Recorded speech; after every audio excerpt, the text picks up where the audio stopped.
Une mobilisation des grands jours avec les apprenants, leurs encadreurs et les partenaires du système éducatif ivoirien.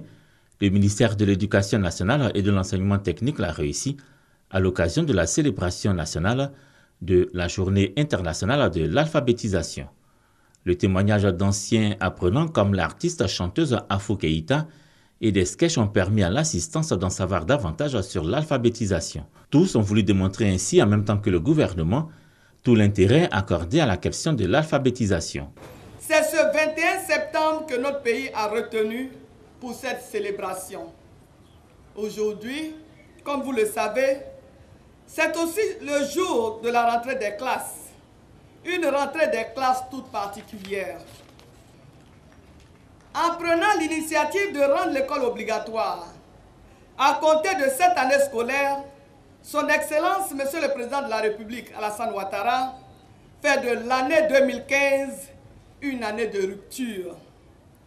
Rupture, car à compter de cette année, nous devons pouvoir capter tous les enfants pour que plus personne ne vienne grossir le nombre des analphabètes.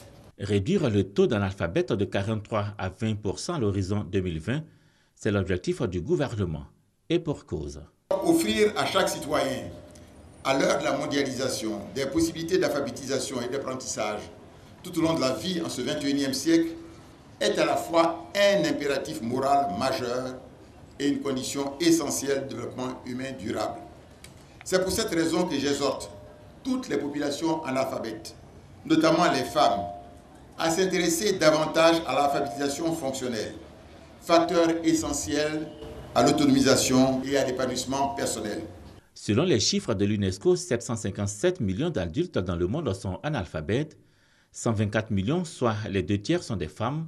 À elles s'ajoutent 250 millions d'enfants. La réduction du taux d'analphabètes en Côte d'Ivoire est confiée à la direction de l'alphabétisation et de l'éducation formelle. Le Premier ministre s'est engagé à mettre à sa disposition les moyens indispensables à la réussite de sa mission.